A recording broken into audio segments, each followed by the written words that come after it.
हाँ, हेलो।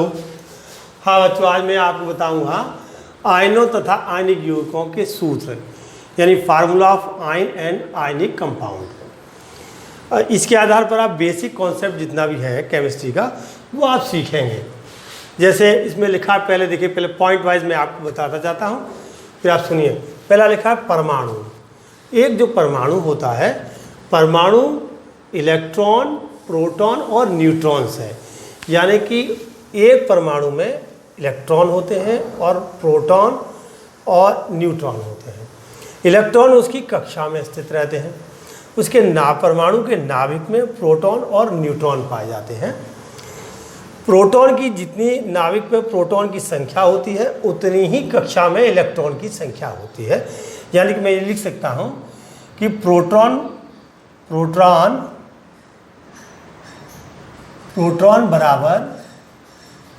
बराबर किसके? इलेक्ट्रॉन के। इलेक्ट्रॉन यानी कि नाभिक में प्रोटॉन की संख्या बराबर कक्षा में इलेक्ट्रॉन की संख्या होती है। प्रोटॉन पर धनावेश होता है और इलेक्ट्रॉन पर ऋण आवेश होता है। तो पहला लिखा है इलेक्ट्रॉन पर क्या होता है? ऋण आवेश होता है। प्रोटॉन पर धनावेश होता है। एक परमाणु में हमेशा प्रोटॉन और इलेक्ट्रॉन की संख्या बराबर होती है। इससे स्पष्ट होता है कि नाभिक में जितने प्रोटॉन होंगे उस परमाणु की कक्षा में उतने ही इलेक्ट्रॉन होंगे। तो इसलिए प्रोटॉन और नाभिक में प्रोटॉन और इलेक्ट्रॉन की संख्या हमेशा क्या होगी? बराबर होगी। यदि एक विद्युत उदासीन परमाणु में एक या दो इलेक्ट्रॉन जोड़ दें तो परमाणु में अधिक इलेक्ट्रॉन हो जाते हैं, जिससे परमाणु पर एक आयन बन जाता है। परमाणु पर क्या बन जाता है? एक आयन बन जाता है और ऋण आवेश आ जाता है। ठीक है, तो देखो कैसे। जैसे परमाणु क्रमांक, ऑक्सीजन का परमाणु क्रमांक कितना है? पहले क्लोरीन का उदाहरण देते हैं। देखिए Na सोडियम, यहाँ समझाऊंगा। और दूसरा मैंने ले लिया सोडियम का परमाणु क्रमांक 11। तो इसका इलेक्ट्रॉनिक विन्यास मैंने पहले वीडियो में बताया हुआ है, 1s2 2s2 और 2p6 और 3s2, तो 3s1 आएगा। तो 2, 8 और 1। ठीक है, तो इसका जो बाह्यतम कोष हुआ 1, 2, तो ये K, L और M। दूसरा उदाहरण यहीं पर देखिए क्लोरीन का। जैसे क्लोरीन जो है, इसका परमाणु क्रमांक 17 है। तो इसका electronic configuration 1s2 2s2 2p6 और 3s2 3p5। तो ये हुआ 2, 8 और 3p5 और 7। तो K, अब ये एक कोष हो गया, ये K, दूसरा L और तीसरा M। यानी कि इसमें जो संयोजी कोष है, ये कोष हो गया M कोष, संयोजी कोष है। संयोजी कोष। और सोडियम का जो संयोजी कोष है वो M कोष ये है। ये भी संयोजी कोष है। कोष। आप देखिए कि संयोजी कोष में यहाँ एक इलेक्ट्रॉन है। सोडियम के पास कितना इलेक्ट्रॉन है? एक इलेक्ट्रॉन है। इलेक्ट्रॉन एक है। और यहाँ इलेक्ट्रॉन कितने हैं? 7 हैं। संयोजी कोष में इलेक्ट्रॉन कितने हैं? 7। अब आप देखिए, अगर सोडियम का में बाह्यतम कोष में इलेक्ट्रॉन की संख्या 1 है और क्लोरीन के बाह्यतम कोष में इलेक्ट्रॉन की संख्या 7 है, 7 हो गई, तो सोडियम अपना एक इलेक्ट्रॉन त्याग देगा और क्लोरीन एक इलेक्ट्रॉन को ग्रहण करके अपना अष्टक पूर्ण कर लेगा। तो क्लोरीन के आउटर मोस्ट ऑर्बिट में एक इलेक्ट्रॉन की वृद्धि हो गई। क्या हो गई? एक इलेक्ट्रॉन की वृद्धि हो गई। जैसे यहाँ लिख दूँ 2 8 और ये क्या आज क्या एक इलेक्ट्रॉन ये है, सही है। और क्लोरीन का 2 8 7 ऐसे लिख दूँ, कॉमा 2 8 7 इलेक्ट्रॉन ये है, ये 7 इलेक्ट्रॉन समझ आ गई। तो एक इलेक्ट्रॉन कहाँ बढ़ा? इस क्लोरीन की ऑर्बिट में ये एक इलेक्ट्रॉन सोडियम का आ गया। तो इस कारण से यदि एक विद्युत उदासीन परमाणु में एक या दो इलेक्ट्रॉन जोड़ दें तो परमाणु पर अधिक इलेक्ट्रॉन हो जाते हैं। तो इलेक्ट्रॉन किस में अधिक हुए? क्लोरीन में। तो जिससे परमाणु पर एक आयन बन जाता है और ये आयन क्या कहलाता है? ऋण आवेश। इसलिए क्लोरीन पर एक इलेक्ट्रॉन ग्रहण करने के कारण इस पर एक ऋण आयन आ गया। बात समझ आ गई? दूसरा देखिए, यदि एक विद्युत उदासीन परमाणु में से एक या दो इलेक्ट्रॉन कम हो जाएं तो परमाणु पर धनावेश आ जाता है। तो परमाणु किस पे इलेक्ट्रॉन कम हुआ? सोडियम पर। सोडियम की जो आउटर मोस्ट ऑर्बिट है उससे एक इलेक्ट्रॉन चला गया कहाँ? क्लोरीन के पास। तो इसलिए इस पर क्या हुआ? एक यूनिट पॉजिटिव चार्ज आ गया, धनावेश। तो आप समझ गए, ऋणायन और धनायन। तो ये आवेश सोडियम पर एक धनावेश आया और क्लोरीन पर क्या आया? एक ऋण आवेश आया। अगली बात देखिए, पॉइंट नंबर अगला, प्रोटॉन से इलेक्ट्रॉन की संख्या अधिक है तो आयन पर ऋण आवेश आ जाता है। तो देखिए सोडियम का, पहले यहाँ देखिए सोडियम के नाभिक में इलेक्ट्रॉन की संख्या कितनी थी? सॉरी, नाभिक में प्रोटॉन कितने हैं? प्रोटॉन की संख्या है 11, क्योंकि जितना प्रोटॉन होगा उतना ही परमाणु क्रमांक होगा। तो और इलेक्ट्रॉन की संख्या कितनी है? इलेक्ट्रॉन की संख्या द्वारा स्पष्ट कर दूं जरा। सोडियम में प्रोटॉन की संख्या है 11 और इलेक्ट्रॉन की संख्या कितनी है? 11। अब 11 में से ये एक कम हो गया, कहाँ चला गया?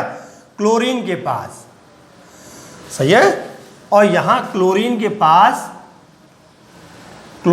पास इलेक्ट्रॉन की संख्या कितनी है?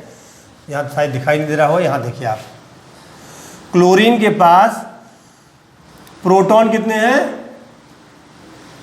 किसके? क्लोरीन के नाभिक में प्रोटॉन की संख्या बराबर 17 और कक्षा में इलेक्ट्रॉन की संख्या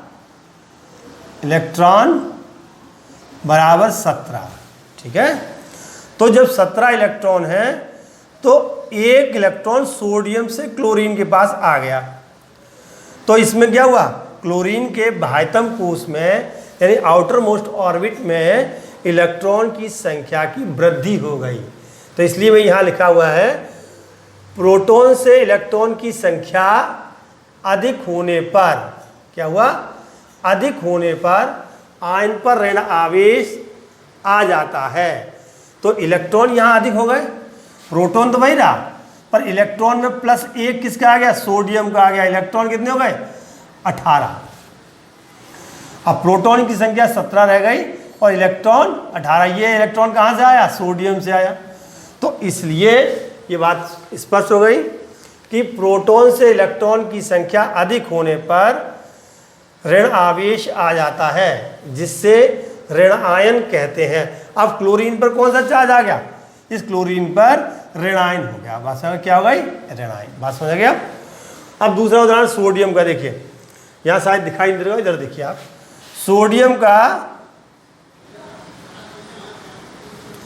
सोडियम के बाह्यतम कोश में, सॉरी, सोडियम का में प्रोटॉन की संख्या कितनी है? प्रोटॉन है 11।